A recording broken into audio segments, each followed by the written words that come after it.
And just like the alien soul catchers, she has arrived. How's it going, everybody? I am the possible reincarnation of L. Ron Hubbard, allegedly. And this is episode 7 of the Murder Corner, presented by The Dead Hours, the Cult of Personality, Scientology. So this is part 2 of the expose. We've gone into deep dive into Scientology. Hike your pants up. They're probably going to get wet with weirdness and weird things and weird ideas. So yeah, hello to everybody who is joining. I've been staying up on the chat, and a lot of you are here, and a lot of you have been anticipating this one. This one took a lot of work. But hopefully you remember where it left off. We kind of left off with part 1 in a little bit of a limbo, where we were almost getting ready to transfer over from L. Ron Hubbard to David Miscavige. But before we get into that, there are some other details that we need to get into first. Also, sidebar. If nobody watched the mini episode last week, the Horrors at Hinterkaifeck Farm, I do have some amazing notes that the amazing Mina has provided for me with some more details for that. So we will go over that at the end of the episode. If you guys want to hang out, she's found some great research notes that shed a little light on some of the details of that particular episode, so we can kind of hash some things out. I also went with the retro thing again. Hope you guys ain't mad about it, but what do you say we get started? I do paint houses. Well, I do. I don't. But Jimmy Hoffa would be a good one. That's one I have to cover. Haven't covered that one yet. I'll get there. There's a lot. Anyways, so yeah, let's get this train wreck rolling, shall we? Or the space train wreck. I'm not sure. It's a mess.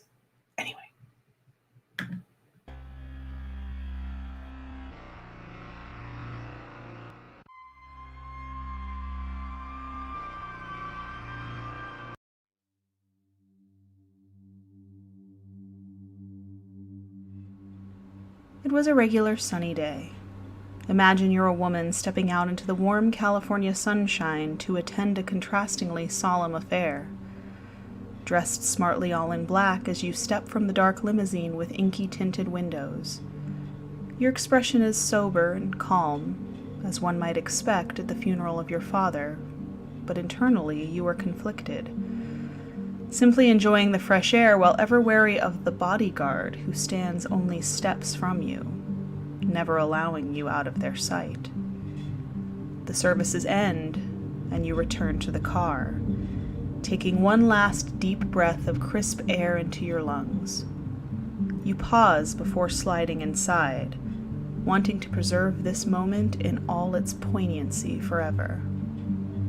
The door clicks softly behind you, and the car pulls away. You are Shelley Miscavige, wife of the leader of the Church of Scientology, David Miscavige. It is 2007, and it is the last time you will ever be seen in public again. But these times were far removed from the tumultuous later days of the church. The times before David Miscavige was handpicked by Hubbard himself to take the proverbial helm of the Sea Org and Scientology. Following the fallout from the FBI raid and seizure of countless documents gathered during Operation Snow White, Hubbard's legal troubles increased. In 1978, a French court convicted him in absentia for obtaining money under false pretenses and sentenced the beleaguered dear leader to 4 years in prison and a $7,000 fine, over $27,000 in 2020 money. After this, Hubbard seemed to all but give up the ghost of existence in public life. He sequestered himself to a small apartment in Hemet, California. He should have sequestered that ugly-ass wig that he was wearing. But I digress. Motherfucker looked like that guy from the berries and cream, I'm a little lad who loves berries and cream. What was with that page boy wig? What kind of Dutch boy paint job No, ma'am. No, ma'am. No, ma'am, Pam. No, no, no, none of that. None of that. Like, I'm just saying, I was just like, I saw that picture and I went, no, I hate everything about this. I normally hate it, but I extra hate it. That is hideous, ladies and gentlemen.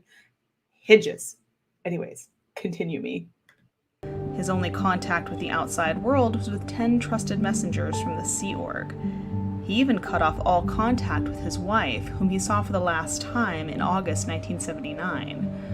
Perhaps this was a small act of mercy or contrition after allowing Mary Sue to take the fall for the Operation Snow White fiasco. Or perhaps it was a final act of cowardice. The latter being the most likely with his previous track record of deftly ducking the legal repercussions of his actions. Hubbard faced a possible indictment from his role in Operation Freakout, which was the Guardian office's smear campaign against New York journalist Paulette Cooper. Cooper had published a scathing book highlighting the ugly underside of Scientology in 1971, The Scandal of Scientology, and the church sought retaliation. The covert plan they hatched, titled Operation Freakout, which was later uncovered by the FBI, was a systematic scheme of harassment and church-initiated lawsuits, with the end game of ultimately having Cooper imprisoned or institutionalized in a psychiatric hospital. You heard that correctly. A church staged bomb threats and plotted to get a private citizen put in prison or committed to a psychiatric institution that they don't believe in, by the way, because you remember, psychiatry, bad, because she wrote a book that they didn't like. The cognitive dissonance, y'all, is unreal. Anyways, take it away. Take me away. They were unsuccessful and faced legal fallout when the plan was uncovered.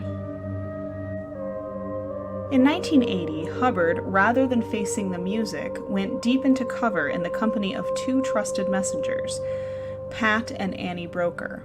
For the first few years, Hubbard and the Brokers lived life primarily on the run, touring the Pacific Northwest in an RV, and then living for a while in apartments in Newport Beach and Los Angeles.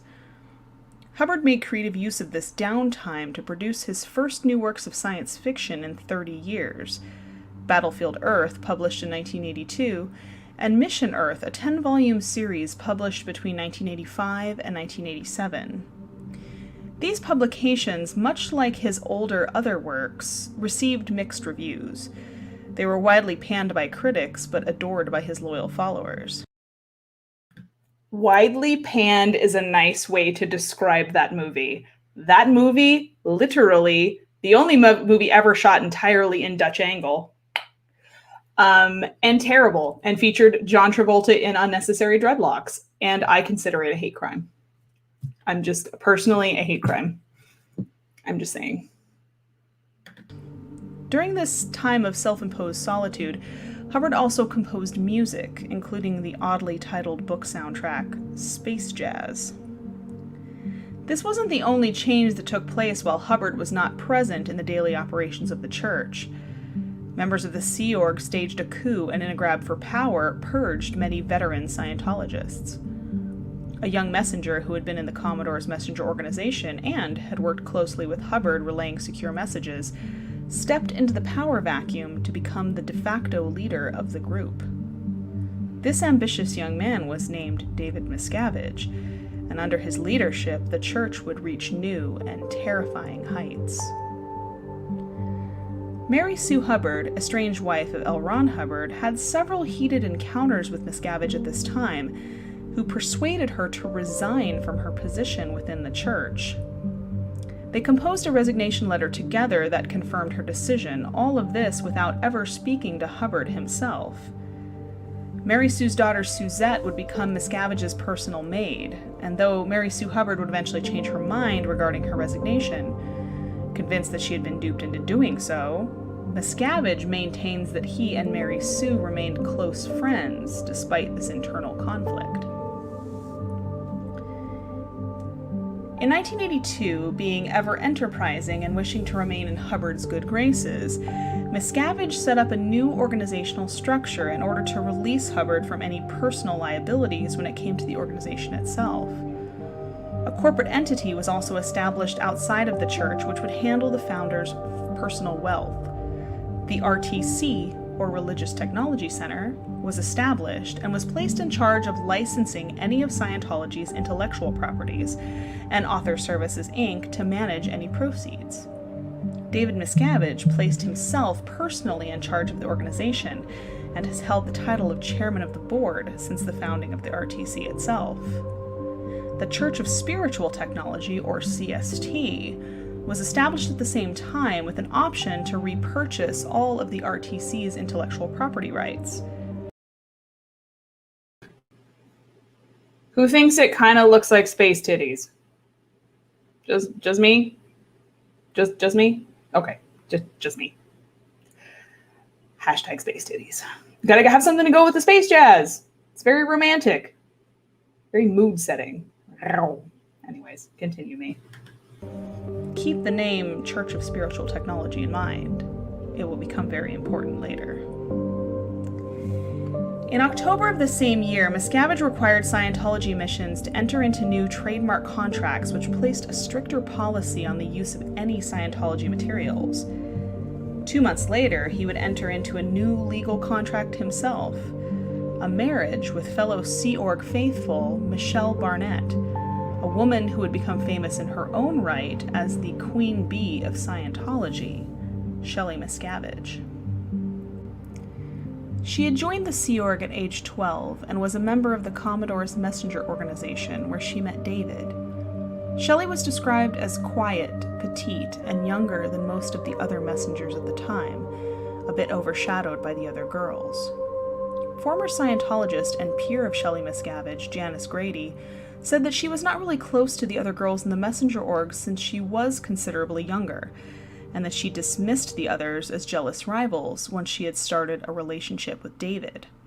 She was described as jealous, moody, and aloof. Yet the relationship worked in her favor at first. Shelley would join the RTC as an assistant to her husband and was incredibly supportive of any of his ambitions. One of those maneuvers was the complete restructuring of Scientology's upper and middle management following the establishment of the RTC. Miscavige would oust former well-established members and replace them with himself and his hand-picked team over the next 2 years. All of these occurrences were being engineered behind the scenes, seemingly without Hubbard's direct involvement. For the final 2 years of his life, Hubbard lived in a luxury motorhome on an 160-acre ranch called Whispering Winds near Creston, California. He remained deep in hiding while controversy raged in the outside world of whether or not he was even alive, and if so, where. He spent his time researching and writing, according to an official spokesperson. He repeatedly redesigned the ranch property, spending millions of dollars remodeling the ranch house, which went virtually uninhabited. Though he was still closely involved with the church through secretly delivered orders, he continued to receive large amounts of revenue, at least $200 million, according to Forbes magazine. In September of 1985, the IRS notified the church that it was considering indicting Hubbard for tax fraud. Meanwhile, his already suffering health continued to decline. Hubbard had been in ill health for years. He was stricken with chronic pancreatitis, and on January 17, 1986, he suffered a stroke and died a week later. David Miscavige announced Hubbard's death to Scientologists at the Hollywood Palladium. It was announced to the gathered believers that Hubbard's body had become an impediment to his work and that he decided to drop his body to continue his research on another planet since he had ascended to the highest OT level attainable, which allowed him to continue his pursuit of knowledge without a physical body. Yes, you heard that correctly. He dropped his body so he could do more research off planet. can't, I shan't, and I won't. He's not just dead then, because the man had, let's see, he had bursitis, he had diabetes, he had, this man had pretty much everything under the sun wrong with him. And it was just nah, his body became inconvenient. His whole existence was inconvenient to a lot of people. Just throwing that out there. Hate to be mean. Actually, I kind of enjoy it. Anyways, so he dropped his body to go research on another planet. Fancy that. Imagine if that was a thing that we could do. I'm just going to leave my body here for the next week and a half. Y'all got this, right? I'm going to go to Jupiter. See y'all later. No. And they do believe that. They really do believe that he is out there in his thetan form, just floating around between the stars, doing his research, space jetting around, listening to space jazz, and just waiting to be reincarnated. That's another thing. We're going to get there. Hold on. Buckle up, buttercups. It only gets rougher from here. But the power play behind the scenes continued. Shortly before his death, an apparent order circulated around that promoted Pat Broker and his wife to the new rank of loyal officer, making them the highest-ranking members. But Miscavige asserted that this had been forged.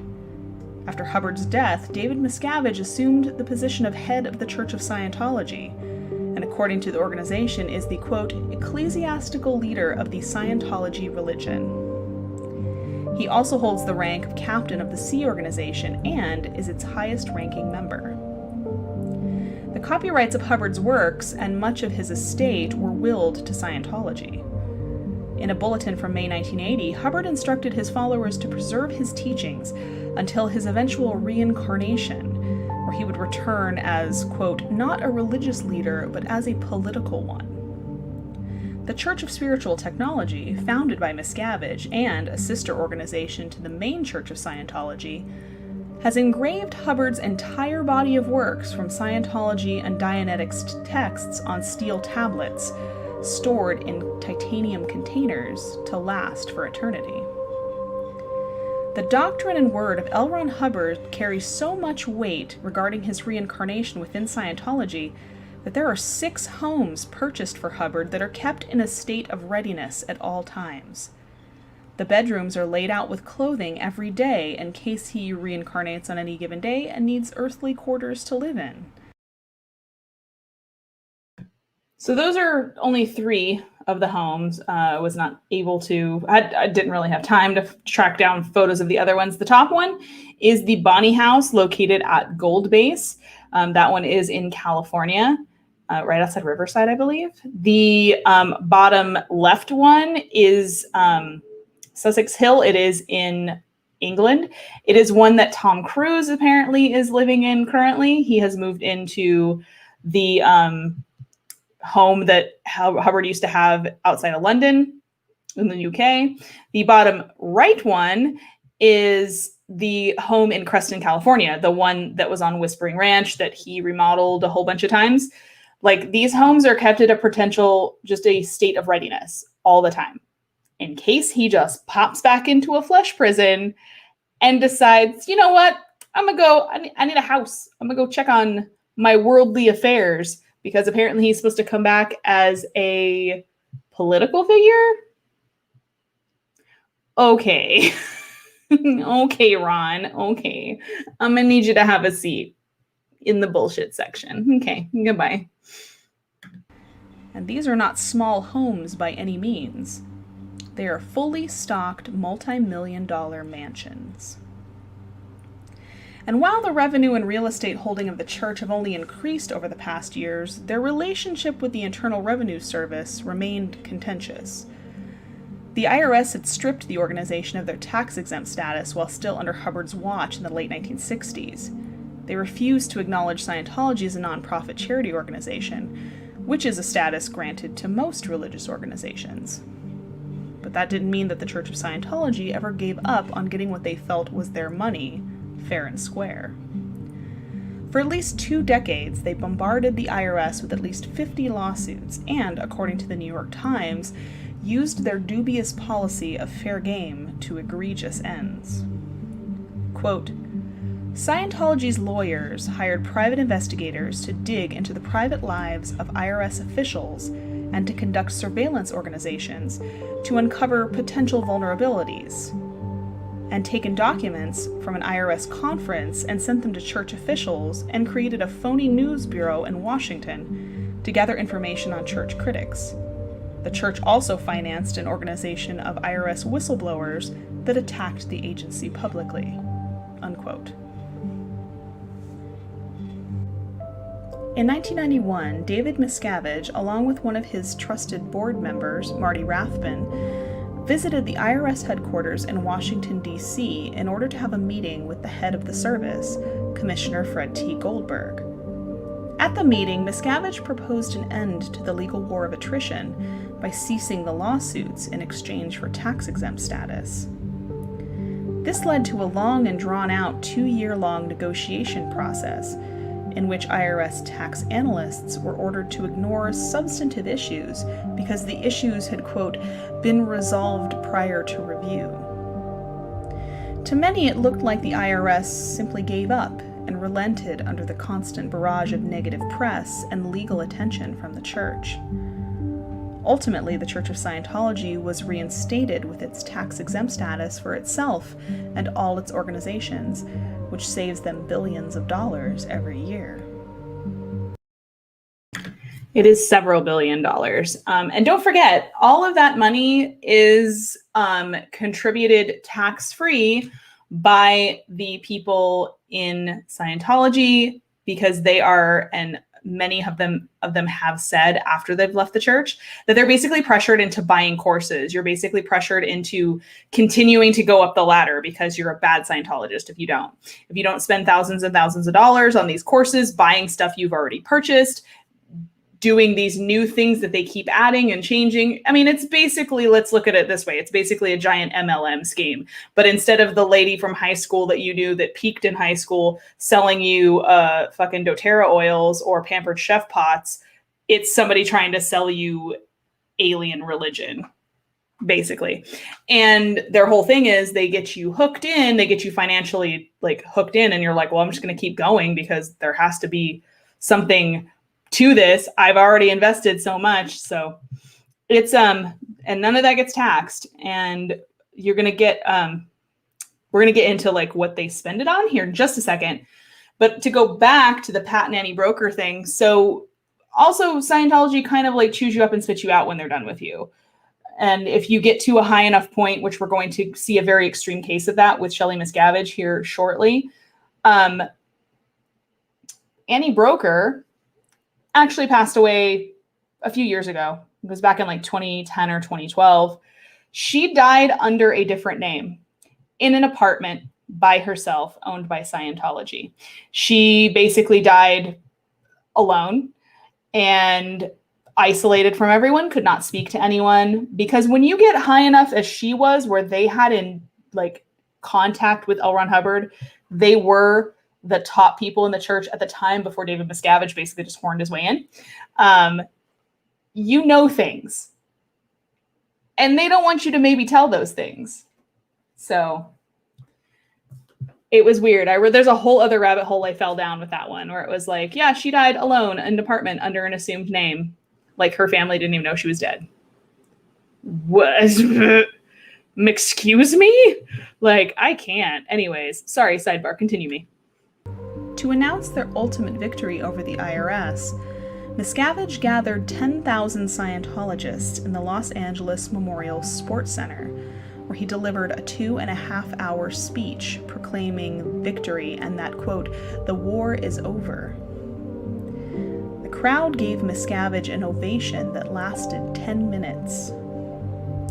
But what does the church do then with these billions of dollars that they don't pay an income tax every year? Purchase real estate, of course. The church currently owns approximately 12 million square feet of property in California, with the Hollywood Celebrity Center at the apex, as well as other locations, including the Gold Base, which serves as the center of all Sea Org leadership and activities. 26 properties that total in worth about $400 million. And that is solely in the state of California. In Clearwater, Florida, which is considered the church's spiritual headquarters, the organization owns about 68 parcels of land, including most of downtown Clearwater, where other secular businesses have been closed and shut out to the tune of $168 million. Scientology centers and buildings in other countries are typically restored landmarks. Even with newly constructed centers, most of them are found to be empty at any given time during the week, with very minimal staff. Aside from their cruise ship, the Freewinds, that they own, the church also owns a 64,000 square foot medieval-style castle and resort in South Africa. You heard that correctly. Scientology owns a castle, a straight-up castle. What the actual fuck am I doing wrong? Apparently, I didn't start a religion, so that is where I screwed up. An actual castle. It's a castle resort hotel that you can stay at if you're a Scientologist. I don't even want to know what the price tag on that is. No. Also, the reason that they purchase so much real estate is because if they sit on too much money, if they sit on too much revenue that is not spent, they will get in trouble with the IRS. They will get audited. They will get looked at more closely than they want to be. So that is the reason that they buy up all these buildings and that they buy up all this real estate. And most of these centers, you guys, sit empty. They're like barely anyone in them. They'll staff them with like 2 to 3 people. You could walk into any of these centers and a lot of times they're basically just ghost towns. But it's because they had to spend the money on something, so they bought a building. Continue me, the mysteries of life and why I don't have a castle. Continues.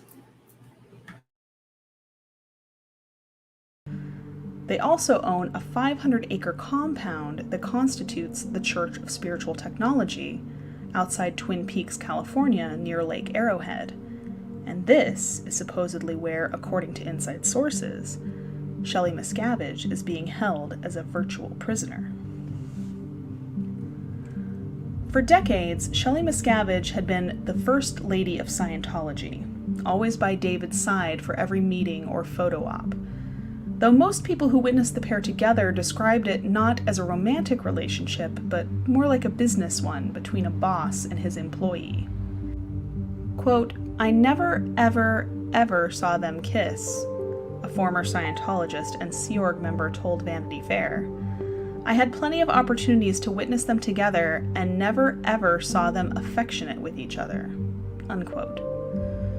But Shelley's sphere of influence within the church was, at one time, almost as wide as her husband's, as witnessed by the fact that she was liaison to and in charge of the handling of Scientology's poster boy and most famous adherent, Tom Cruise. From the time Tom Cruise met Nicole Kidman on the set of Days of Thunder in 1990, the church and Miscavige were not fans of the relationship. Cruise's former partner, Mimi Rogers, had been a devout Scientologist, but Kidman was not, and her father was a famous psychiatrist in Australia, which was a second strike against her. Shelley Miscavige was personally put in charge of interviewing members of Cruise and Kidman's household staff.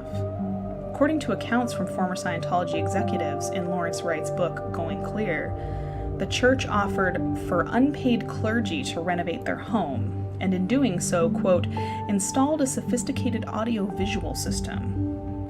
Scientologists who worked for the pair as their staff reported whatever they observed from the couple inside the home to the church. For a time during their relationship, Cruise became less active in Scientology and church activities. Miscavige reportedly, quote, flipped out and feared that Kidman was pulling Cruise away from the church and would eventually convince him to leave. He employed a few of his trusted executives, like Marty Rathman and Mike Rinder, to perform auditing sessions with Cruise over a 3-year period. These audits were specifically designed to drive a wedge in Cruise and Kidman's marriage by sowing seeds of doubt and infidelity. She was declared a, quote, suppressive person by the church and Cruise, who had basically been reprogrammed via these extensive auditing sessions, and who would later file for divorce. I keep pausing on black screens. Anyways, yes. I don't think I ask much in life. All I want is for Amanda to buy me a castle, so I can have a dungeon. That's it. Side note. Yes, you heard that also correctly.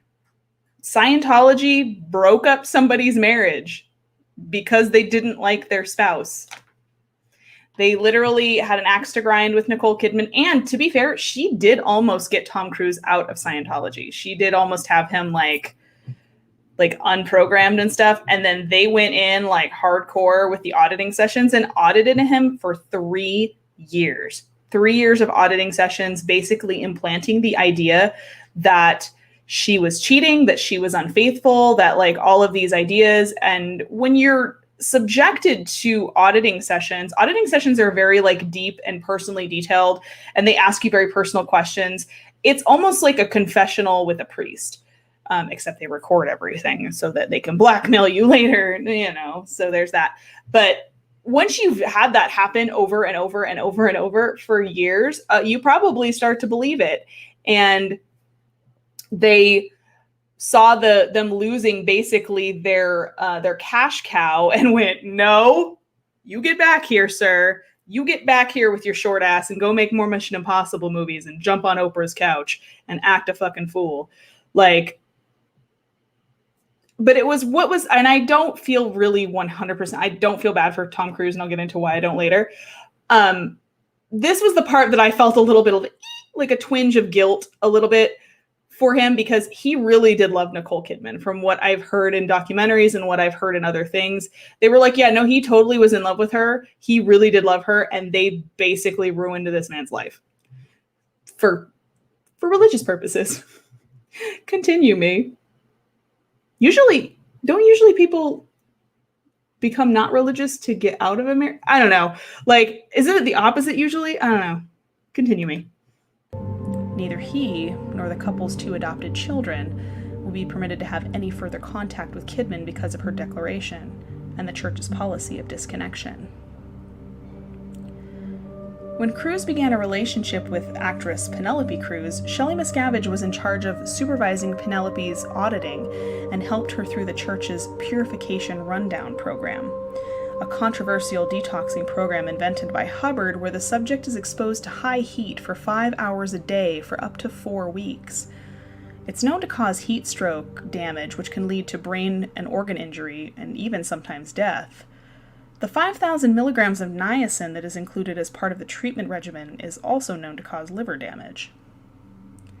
When the 3-year relationship with Cruise ended, Shelley Miscavige, as Tom Cruise's liaison within the church, reportedly led a church program to find a new girlfriend for Scientology's golden boy.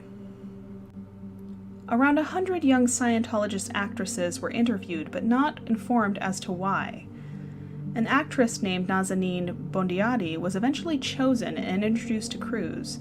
The pair dated for a few months, but reportedly the relationship ended abruptly when Bondiati confided in one of her friends that she was unhappy. Cruise reportedly loudly berated the actress and left.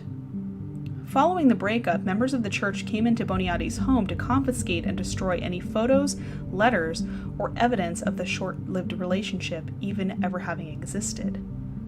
The search for a girlfriend quickly resumed, with more actresses invited to audition for what they thought was a role in an upcoming Mission Impossible film, and eventually concluded with Katie Holmes meeting and marrying Cruise.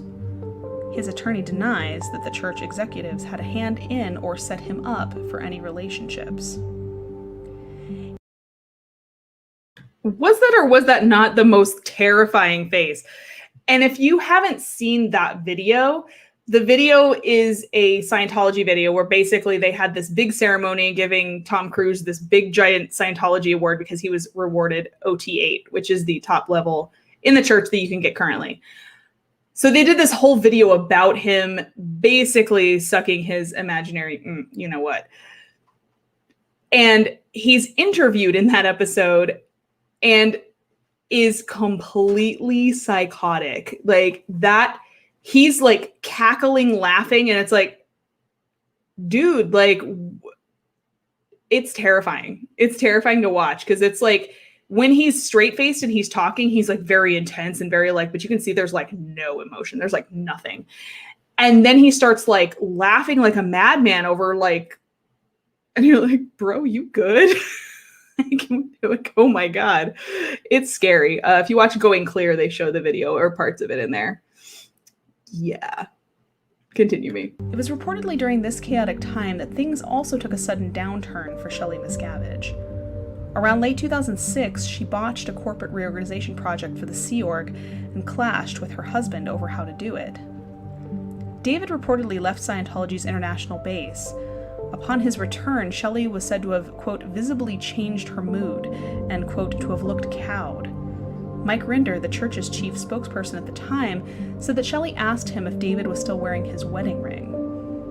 Shortly afterwards, she stopped making public appearances, even missing the wedding of her former protege when he married Katie Holmes. Her husband conspicuously served as best man at the wedding, but Shelley was nowhere to be found. Her absence did not go unnoticed. Leah Remini, lifetime Scientologist and former actress from the show King of Queens, inquired as to Shelley's absence out of concern for the woman she considered a longtime friend. She had not received any responses from emails or letters and asked where Shelley was. After all, the event was considered the wedding of the century inside the church, and Remini thought it was strange that Miscavige was not present. Her curiosity was quickly scorned by the church spokesperson at the time, Tommy Davis, who told her, quote, "You don't have the fucking rank to be asking about the leader's wife," unquote. Which to Remini seemed a bit of a severe reaction to a simple question. Remini also claimed that after her inquiry, she was harassed by church officials and had multiple KRs, or knowledge reports, filed against her, in what seemed to be a concerted attempt to keep her from asking any more questions about Shelley. Remini ultimately left the church in 2013 in spectacular fashion. Shelley Miscavige had not been seen in public by then for 8 years. Remini claimed that she is unconvinced that Miscavige is even still alive. She went as far as to file a missing persons report with the LAPD, but nothing came of it. Representatives of the church claimed to have seen and spoken with Shelley and that she is alive and well and, quote, not missing and devotes her time to the work of the Church of Scientology, unquote. Remini remains unconvinced. In 2016, she claimed, quote, "I do not know that she is alive," she said, adding that she would be happy to be proven wrong. But until then, Remini is dedicated to finding the truth about Shelley and her disappearance. Quote, "I'm going to continue to get and gather information," she stated. Tony Ortega, a renowned expert on Scientology, along with former church spokesman Mike Rinder, is convinced that Miscavige is alive, but is being held at the elusive Church of Spiritual Technology complex, where the organization is preparing for a future Armageddon. It is believed that she is locked up in the bunkers and vaults in the vast secret compound and is unable to leave. Quote, "Mike and I are pretty positive that in 2005, once Dave had his blow-up with her, he sent her up there to be a non-person," Ortega said. "They let her out for a couple days for her father's funeral in the summer of 2007, and nobody has seen her since. I'm positive she's still there, and I have my sources saying that she's still there," unquote. In December 2018, a lawyer representing the Church of Scientology spoke to the news outlet The Daily Beast and claimed that Miscavige is a dedicated Sea Org member who, quote, "lives a private life," and that the lawyer's partner had personally met with her. Still, no confirmed photos of Miscavige have been taken of her since her last public appearance in 2007.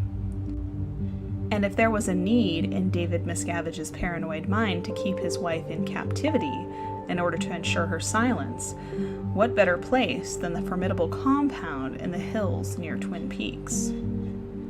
For the most part, most lower-level Scientologists do not even know that the compound exists. That's true, they don't. Also, the reason, and you'll recognize these space titties from earlier, The reason that these are basically sculpted into the land around CST, I almost can't say this with a straight face, is so that L. Ron Hubbard can see them from space. I failed miserably. Failed. Yeah, it's so he can apparently look down upon his crazy ass granola crunchy creation from the cosmos and go, space tits, awesome. Yeah, like that is why. That is absolutely why. And you can see it from Google Earth. I think I showed a Google Earth. If I haven't shown it yet, there's a slide later that you can see them very plainly.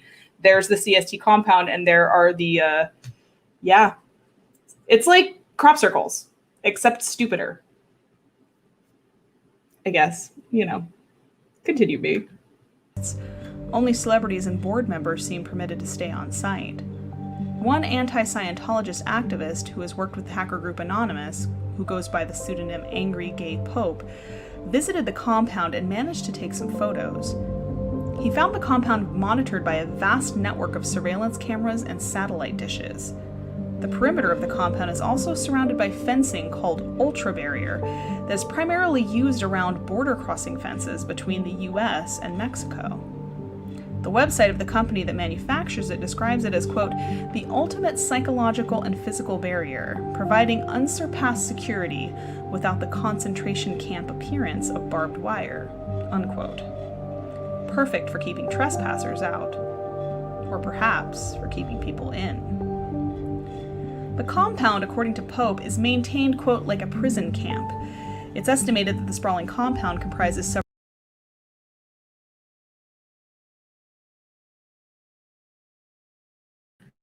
I knew at one point I was going to forget to do that. So that is the overview of the compound at Twin Peaks.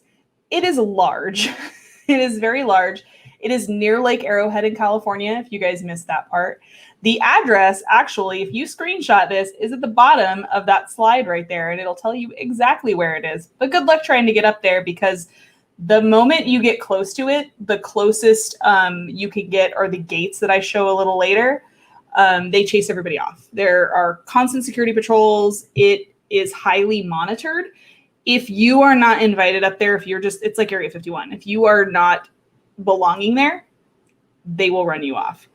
But you might be able to go get some good photos. That guy managed to, Angry Gay Pope did. And he's been back several times. And he's said that the several times he's been back, he first visited in 2008 or 2010. And he's been back at least once since then. And he said that they've upped like the security since he's been back a few times to try and like keep pushing people out. Because the more people know about the location, the more people start showing up. And it's been featured on Scientology in the Aftermath of Belief with Leah Remini and Mike Rinder. So I'm sure more people are trying to get up there to go check it out. But if you screenshot this, you can actually get the address in Google Maps and find where it's at. You're welcome. Just don't blame me when aliens run you off property or try to abduct you into their dream catchers. Anyways. Several buildings, a parking lot, and manicured gardens, and is about 33 acres in size. According to people who have been there, the compound also includes an underground bunker built to withstand nuclear blasts. After all, this is the same place where every text and every word ever written by the illustrious dear leader L. Ron Hubbard is engraved on stainless steel plates and preserved in titanium capsules to keep them safe through any disaster until eternity. Quote, it's responsible for making sure that L. Ron Hubbard's words survived World War III, in Angry Gay Pope's words. Scientology was founded in the 50s when everyone was afraid of getting nuked, unquote. And in the far-fetched context of L. Ron Hubbard's ideas, the Twin Peaks compound is a refuge from nuclear war, an island in a sea of cosmic chaos, precisely calibrated, far from major populations, designed to be a place where people can live isolated for years. Now, according to Pope and other church insiders, it's a perfect prison. And it's not the only supposed prison camp that Scientology possesses, but we will circle back to that. But why would a supposed religion and philanthropic organization even need such facilities? Simply put, for keeping their secrets locked down. Loose lips sink ships, and that philosophy has not changed since the days of Hubbard, and is only certainly reinforced by the harsh bullying tactics that Miscavige himself has been accused of. It is difficult for low-level members to leave as it is. Many of them have to blow and escape suddenly from centers and compounds, leaving loved ones behind who are forbidden to have any contact with ex-members. But the more important you become in the church, the more you learn, the more sensitive information you become privy to. And if you know too much, you become a liability, and it becomes too dangerous or embarrassing to kick you out. Quote, "A high-level person like Shelley Miscavige has to be taken to Twin Peaks," Pope says, "where the church can persuade them not to leave, or at least keep them isolated and away from any press who may be all too willing to listen to their story. And the church also seems all too willing to do whatever it takes to..." Sorry, I interrupted myself for a second, but that is the gate. That is the closest the public can get without being chased off. Also, if you recall the previous slide with the OT levels, the highest level that is attainable currently in the church, as I said earlier, is OT8, which is where Tom Cruise is at. You will see that on the chart, there are more levels than that. So there are 9 through 15. However,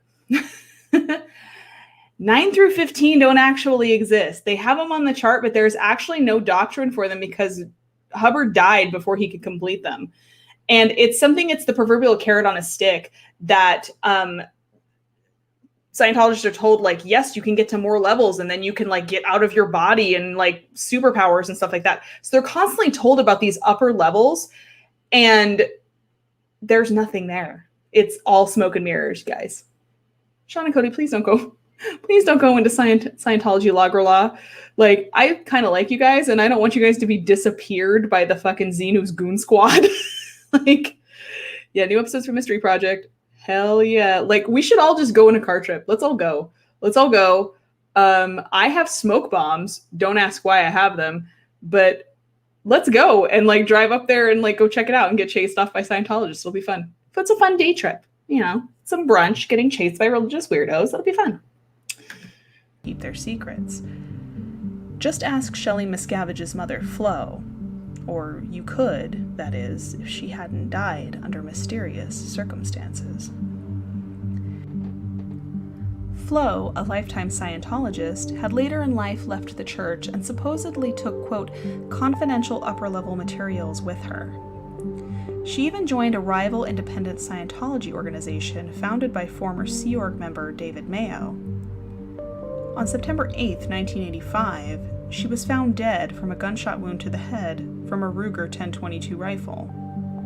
The body also had 3 gunshot wounds to the chest from the same weapon.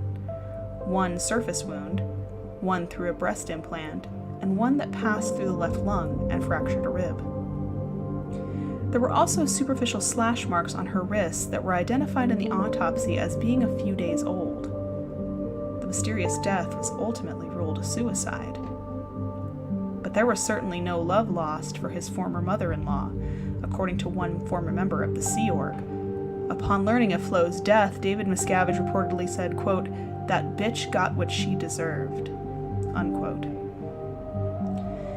This coldness echoes Hubbard himself, who described back in 1968 an auditing technique to be used against 12 members at the time whom he called, quote, "enemies of mankind, of the planet, and of life," and ordered any Sea Org member auditing them to use auditing process R2-45. R2-45 was the name given by Hubbard to, quote, "an enormously effective process for exteriorization, but its use is frowned upon by this society at this time," unquote. In Scientology doctrine, exteriorization refers to separation of the thetan, or soul, from the body. According to the author Stuart Lamont, Hubbard defined R2-45 as a process by which exteriorization could be produced by shooting a person in the head with a .45 revolver. Yes, I know that's not a revolver, not time to nitpick me. Exteriorization is a fancy way to say to make die. to cause death, to unalive someone, to commit die. He basically recommended, in no uncertain terms, to shoot these people, to shoot them. What kind of thug tactic? Like, I can't. Oh, good Lord. They have prison camps, so there's that. They've caused multiple weird deaths, very suspicious deaths. You can look up, there's a whole list of people, not only Lisa McPherson that we covered in the previous episode, but there are several other. Quentin Hubbard, who was L. Ron Hubbard's son, committed suicide. Like, yeah, there's so many, like, so many. There's a lot. It's crazy. Staring down the barrel of a 45. Anyways, that is not, I'm sorry, excuse me. If this man or anybody sitting across from one of their little beep boop meter machines tried to pull a gun on me, that is a one-way ticket to meeting Sky Daddy. Immediately. Everyone in that room is gonna go to Jesus, same day shipping, faster than Amazon Prime. Sorry about it. Yeah, no, continue me. So if death is a real possibility for high-level members, perhaps incarceration is the more agreeable option. And Twin Peaks is not the only or even the most famous prison camp ran by Miscavige and Scientology, as earlier stated. The most famous one, as shown on programs like Scientology and the Aftermath, is notoriously known only as The Hole, located at Gold Base, the center of Sea Org operations near Hemet, California. According to Scientology, much like Area 51, The Hole does not exist. It's simply a fear and misinformation tactic used by critics and former members who seek to bring the group down. But tell that to former members, all ex-high-ranking Sea Org executives who found themselves locked in these guarded double-wide trailers when they fell out of Miscavige's good graces. So that prior slide is a close-up of The Hole. As you can see, it very much does exist on Gold Base. It does not look very comfortable either. They're very run down from what the accounts have said. They're not in good condition. And also, if you guys freeze frame on this video, sorry if it's a little small and you kind of zoom in on it, you'll see that this was a video. This was a promotional video that was made. It's a music video. It's real fucking painful to watch. That they were doing a promotional video in like the 90s with the executive members of the Sea Org board at the time. You can see a few familiar faces in there. In the center is David Miscavige. He's kind of right here in the middle. He's right there. Mike Rinder's in the back. And then I think Marty Rothman's back here. So they're gone. So, well, David Miscavige is not gone. I wish. But he is obviously still in the church, still the head of the Church of Scientology. Marty Rothman and Mike Rinder left in 2006 and 2007, respectively, I believe. Shelley Miscavige, missing. Don't know where she's at. And then the other ones in this photo, guys, look how many people are in this photo. Like, look how many people are in this photo that I did not put my arrow on. They're thought to be captive, being held prisoner at Gold Base. These are grown-ass adults that are being held captive supposedly by Scientology. They are thought to be imprisoned at Gold Base. That's like insane to me. They have kidnapped grown-ass people, like adults. And wait till you find out what happens inside the hole. Oh, my sweet, sweet summer children. It only gets worse. Continue. Either they are really committed to the lie, or these events actually occurred, and they read like something directly out of the historical accounts of prisoners who displeased their king. Miscavige would reportedly banish members to the hole rather frequently for any perceived transgression. The conditions were harsh, hardly matching the blissful surroundings. The windows and doors to the trailers are barred, and there is little ventilation even during the summer. It didn't take much, according to former spokesperson Mike Rinder, to find yourself in the hole. Quote, honestly, the reasons for that could be anything from answering a question wrongly, not answering a question, a facial expression that was inappropriate, falling asleep after being up for a couple of days. I mean, anything. You're in the hole. Unquote. Former Scientology executive Tom DeVocht claimed that the addition of the hole and the reorganization of the internal structure was nothing less than a power grab by Miscavige, who had become extremely agitated and paranoid that there was a plot to overthrow him. Quote, Miscavige very definitely wiped out that organizational pattern in order to be able to have ultimate power. Even age and frail health did not spare you from the microcosm of Alcatraz that Miscavige constructed at the illustrious Gold Base. International Scientology president, 88-year-old Heber Jentz, was even among those confined. Several people who found themselves there claim that the number of people locked in swelled to nearly 100 at a point. But the overcrowding and beastly conditions paled in comparison to the punishments that inmates were subjected to at Miscavige's whim. In the documentary Going Clear, several former Scientology executives describe being forced to play a game of musical chairs against each other, in which only the last person sitting would get to stay in the church. The others would be kicked out and barred from ever seeing or speaking to their families again. After the tense and violent game, Miscavige reportedly said that no one was getting kicked out and that they could all stay. Other stories of mental and physical abuse from the hole include one executive who was made to stand underneath a fully cranked AC unit while water was poured on him, a woman who was assaulted and beaten by other members until she admitted she was a lesbian, and another member who was made to clean a bathroom floor with his tongue for a solid half hour. These acts were designed to get people to confess their, quote, sins against Miscavige and Scientology in order to be released. The pressure was high on those locked inside, and they would often fight each other in order to draw out these elusive confessions. But not only that, Miscavige was known to physically attack the executives himself. Quote, here's the equivalent of the Pope suddenly knocking you to the ground, Tom DeVocht said of being beaten up by Miscavige in Going Clear. Quote, and you're thinking, I must have really screwed up, unquote. These are not the only claims of physical abuse at the hands of David Miscavige. No, there's certainly not. Wait, we get, there's the worst, Tim's correct. The way children are treated in the church is even worse because according to Scientology, there is no such thing as a child. When a soul or a thetan comes out and is in a meat suit, a meat jacket, it's an adult and they are treated like adults. They are spoken to like adults. They are treated like adults. They are not permitted to be children, basically. They are pulled away from their parents. There are no room for children in the Sea Org.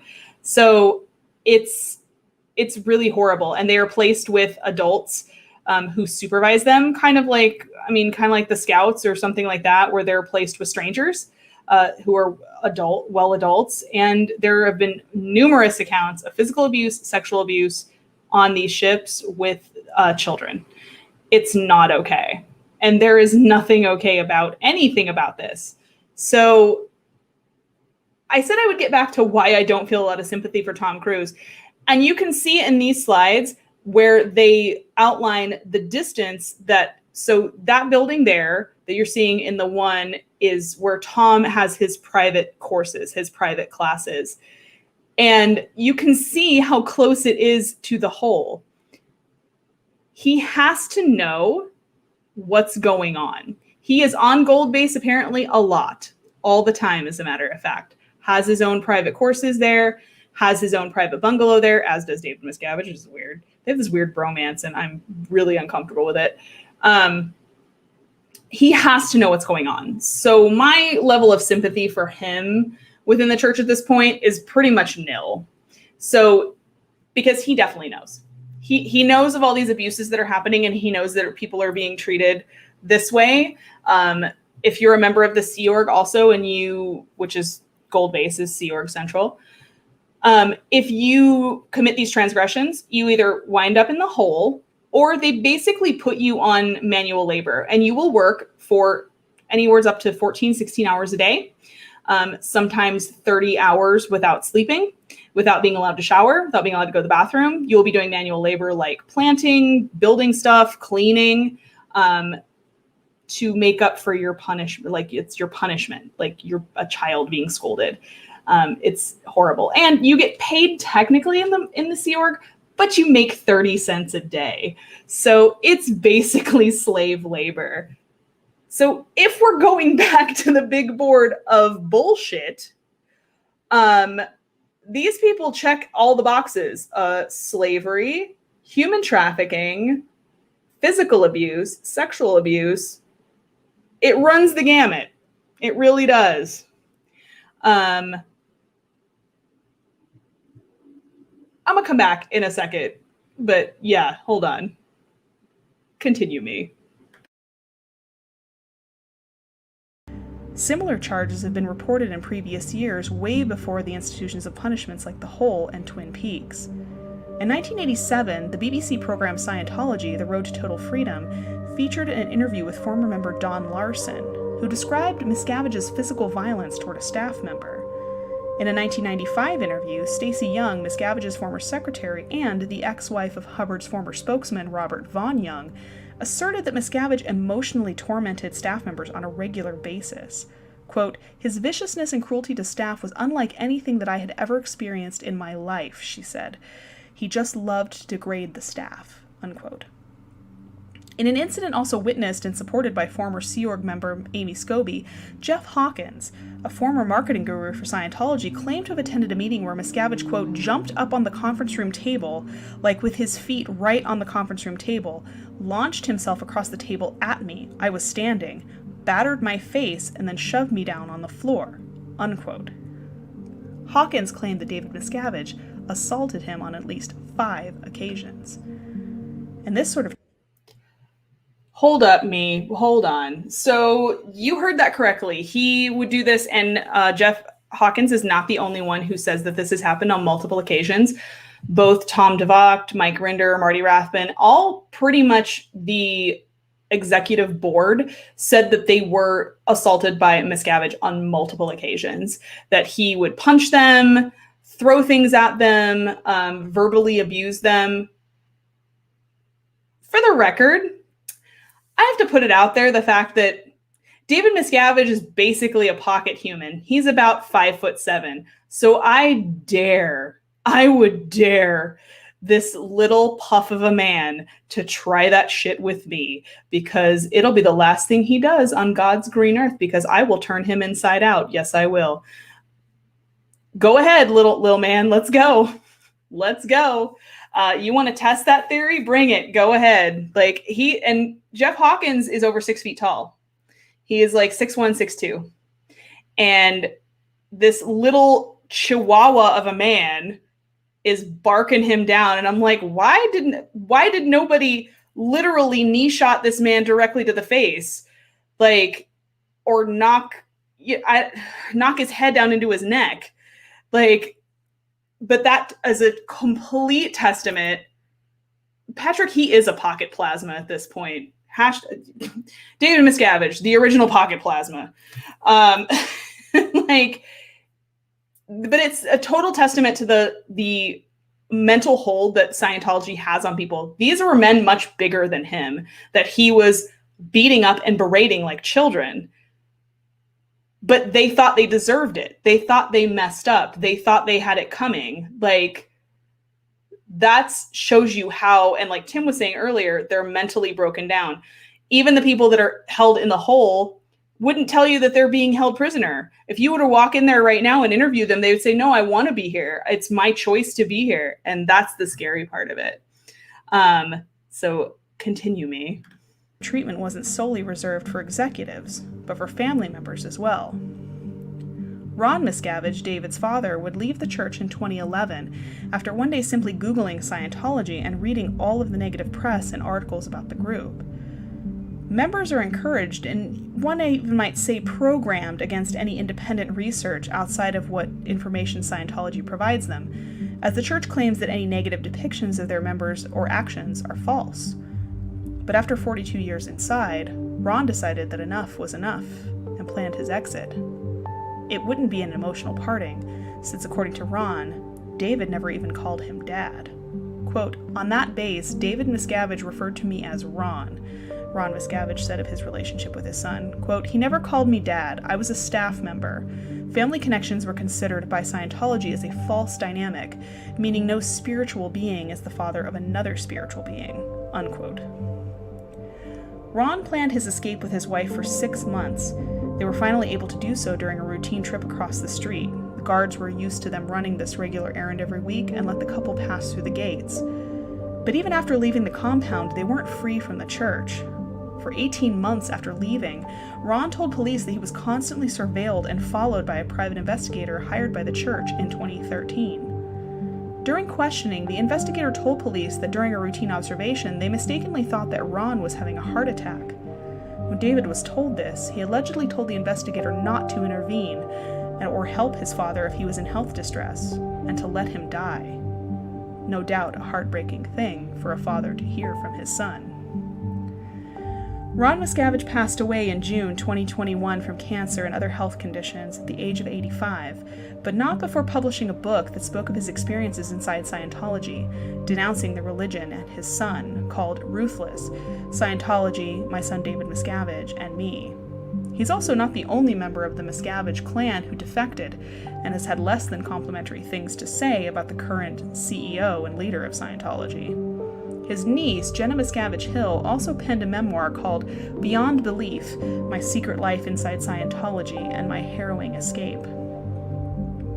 These stories amongst former members are not uncommon and definitely seem to possess a theme, to the point that in 2009, the FBI investigated Scientology for alleged human trafficking abuses. That same year, 2 former Scientologists sued the church on claims of forced labor and other human rights violations. Unfortunately, Scientology's tax-exempt status, so hard-won by David Miscavige back in 1991, also gives it extended protections during FBI investigations and in court cases. A judge ruled in Scientology's favor for the case brought by the 2 ex-members due to First Amendment protections for religions and their practices. This ultimately led to the FBI investigation being dropped in 2011, much to critics' chagrin. It is generally agreed upon that the only way any legal action will be able to be taken against the church will not happen until the tax-exempt status is taken away. The tax-free revenue of the church continues to fund its various abuses and vast network of harassment and secrecy. All private investigators hired by the church to follow and photograph former members, as well as lawyers bringing frivolous lawsuits, are all paid for from the church's bountiful income that would be severely impacted should they be required to pay taxes on it. Many feel that the church would not be able to survive such a financial blow. And though David Miscavige and Scientology have been the subject of more press attention lately, especially with new exposés and programs highlighting the truthfully terrifying environment fostered by Miscavige personally, he rarely, if ever, speaks to the press himself. And while the future of the church remains uncertain depending on the actions of the United States government at large, one thing remains consistent: Scientology's stance on criticism and negative press. L. Ron Hubbard once proclaimed that all critics of Scientology are criminals. Hubbard wrote on numerous occasions that all of Scientology's opponents are seeking to hide their own criminal histories, and the proper course of action to stop these attacks is to expose the hidden crimes of the attackers. The Church of Scientology does not deny that it vigorously seeks to expose its critics and enemies. It maintains that all of its critics have criminal histories, and that they encourage hatred and, quote, bigotry against Scientology. Hubbard's belief that all critics of Scientology are criminals was summarized in a policy letter written in 1967. Quote, "Now get this as a technical fact, not a hopeful idea. Every time we have investigated the background of a critic of Scientology, we have found crimes for which that person or group could be imprisoned under existing law. We do not find critics of Scientology who do not have criminal pasts. Over and over we prove this." Hubbard's Communication Office Policy Letter, 5th of November, 1967. And do you like how I posted the photo of Danny Masterson right after Hubbard saying, like, all the critics of Scientology are criminals, blah, blah, blah. Look at that scumbag right there. Look at that face. Look at the headline. Oh, yeah. All the critics of Scientology are criminals. You guys don't harbor criminals, though, do you? Like, you don't? Like, You sure? You sure about that? You sure you don't cover things up for people? Because that's what I hear. I hear that if you're high enough up in the church, they will cover up your dirty laundry abundantly. Continue me. Scientology claims that it continues to expand and prosper despite all efforts to prevent it from growing. But critics claim that the church's own statistics contradict its story of continuing growth.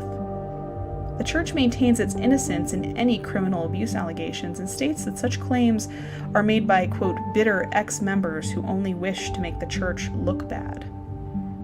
If you ask any of the former members who have had their lives impacted from violence, death, separation from family members, forced abortions, extortion, and harassment, the Church of Scientology is good at doing that all on their own.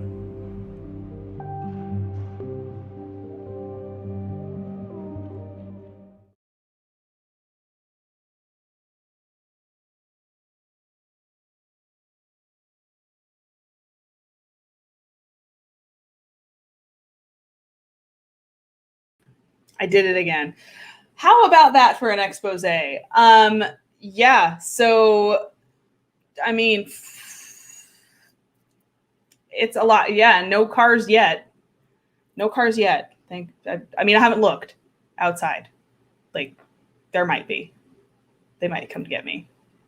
Anyways, yeah, it's like, I do that at least once or twice an episode where I mute myself so you guys don't hear me, like, moving around and stuff. But yeah, I end up forgetting because I get like all like, and I want to say something and then I forget. So hopefully you guys enjoyed that. That was basically a lot of it in just crammed into 2 episodes, but there's a lot more details. If you guys want to learn more about it, I definitely encourage that you read any of the books that were featured on there or listen to them on audiobook. Ruthless by Ron Miscavige, Troublemaker by Leah Remini, Beyond Belief by Jenna Miscavige Hill, Going Clear by Lawrence Wright. Going Clear was also a documentary on HBO.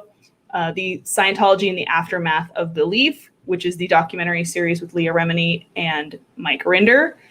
They also have a podcast called Fair Game. So if you're interested in learning more and going further down the rabbit hole, there's a lot more.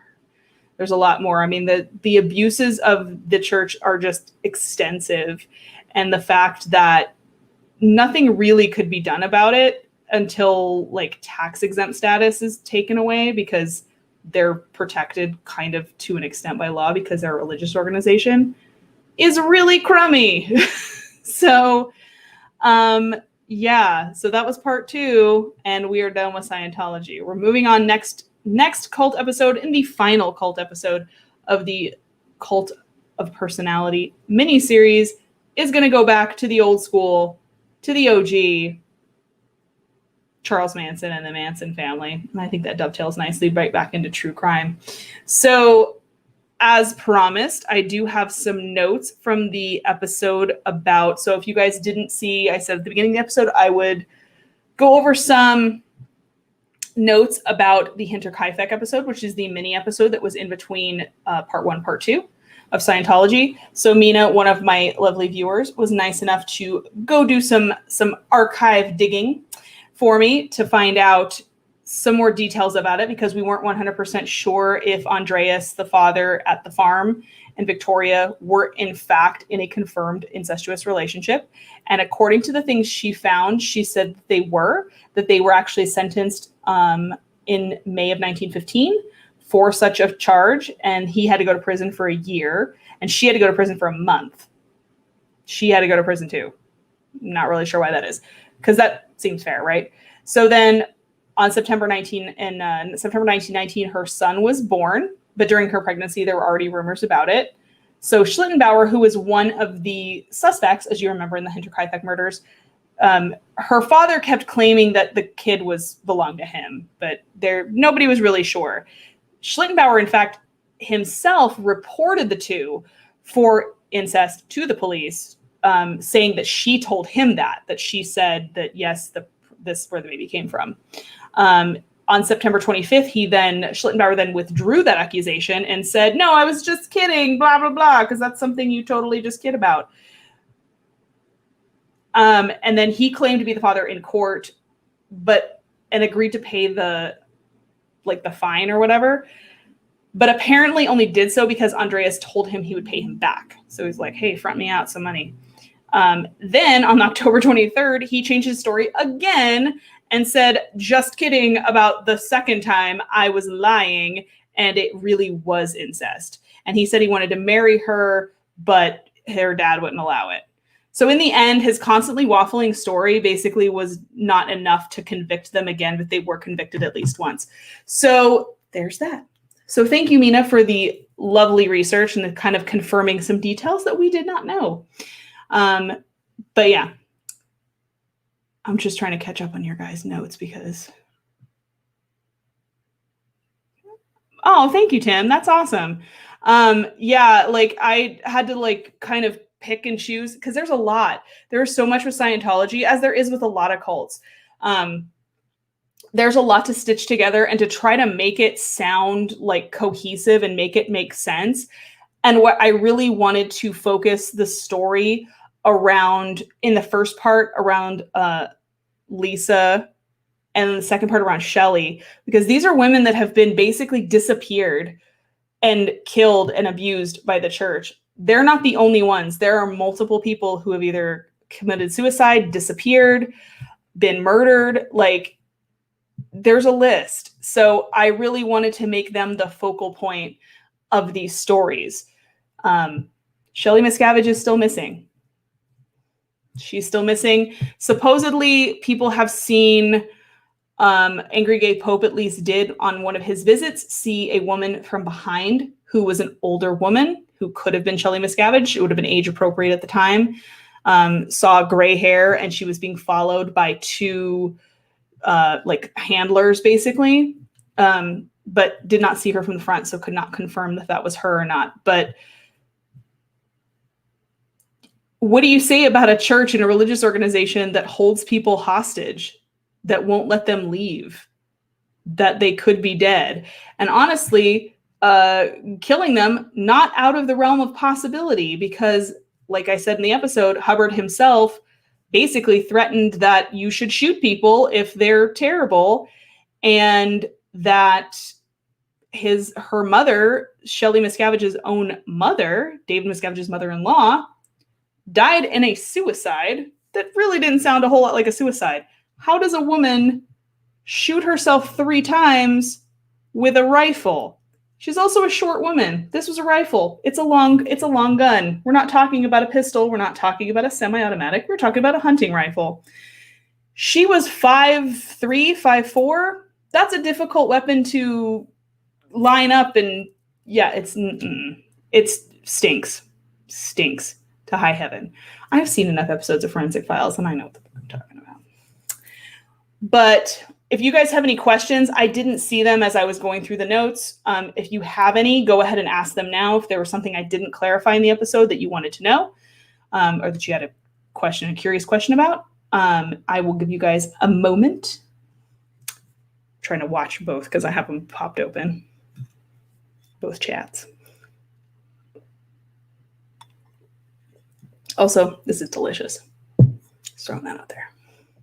I have to have alcohol for some of these, you guys. It's just some of it's seriously? Wow. The fuck?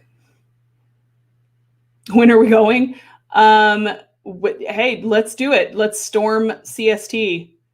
They can't disappear all of us.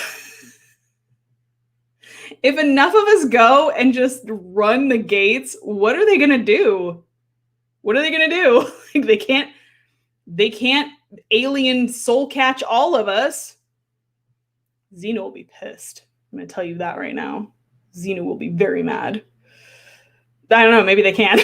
That's true. You guys are like, well, maybe. I don't know, actually. Man, I think I might want to stay home. So, yeah. If you guys do end up going up there, Sean and Cody, if you guys end up driving by there, please send me pictures because I want to see this shit. I've driven past Area 51 and got about as close as I could get to that. So I'm 100% down for raiding secret compounds. Let's do it. I'll bring my knives, bring my smoke bombs. We got this. Tom Cruise ran out without a shirt. He might be there. I don't know. He does. Some celebrities do stay up there at the Twin Peaks compound. They're the only ones that really are allowed to know about it, apparently. If you are high enough in the church, you get to be in the know. And then they don't want you to leave because you know too much. So next week will be a mini episode. And I'm pretty sure it's going to be a Cemetery Road crossover. I have to talk to Jason about that. We talked about it a little bit ago and are trying to line some things up. So it'll be there's a little tiny bug in here. So mini episode, and then we're going to go to Manson, and then when it comes to your compound.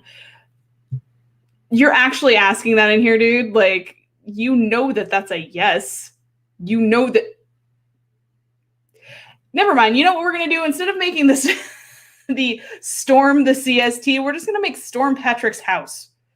Storm the Haunted Side compound. The THS compound. Screw CST. Storm THS compound. Yeah, it might be a bug. I don't know. Maybe they're monitoring me right now.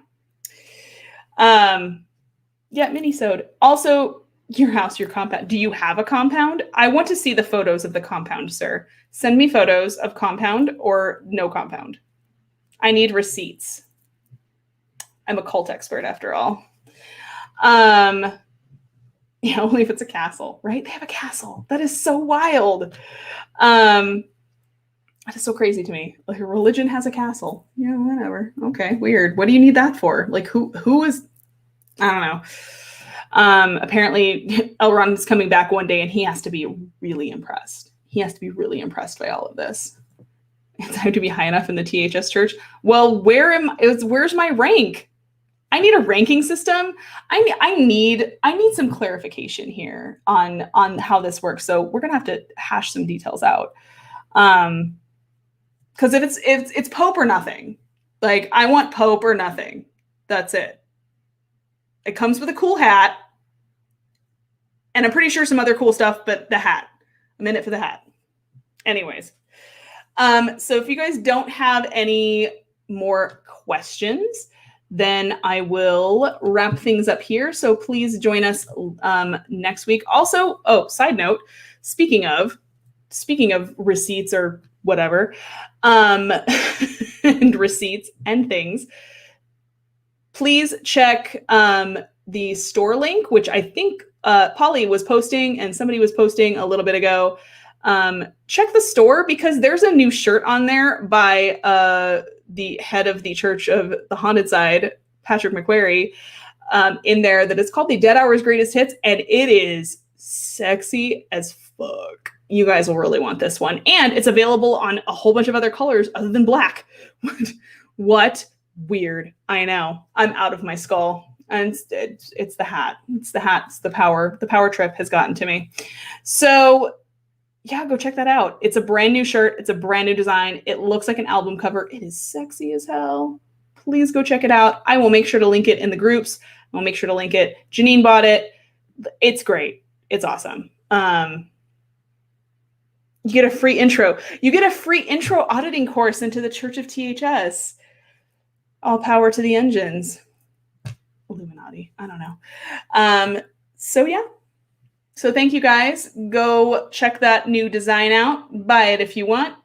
It gets you free entry into the Church of the Haunted Side. Also, it's just fucking cool. So check things out. There's also other designs on there that I did that are kind of cute if you want to get those. And also, be good. Don't join a cult. Don't get murdered.